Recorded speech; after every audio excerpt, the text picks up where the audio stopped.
இல்லை இல்லைன்னு சொல்லாம இருக்குதுன்னு சொல்லி பாருங்க, அது இருக்கும். ஏனென்று சொன்னால் இல்லாதவைகளை இருக்கிறவை போல் அழைக்கிற தேவன் தான் நம்முடைய தேவன்.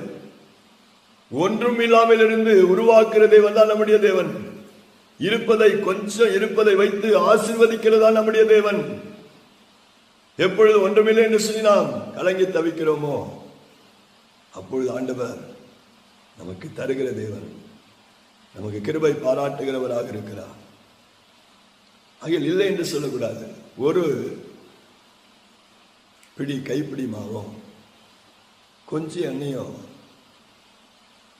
தவிர வேற ஒன்று என்கிட்ட இல்லை அப்படி என்கிற வார்த்தையை ஒருபோதும் பயன்படுத்தவே கூடாது.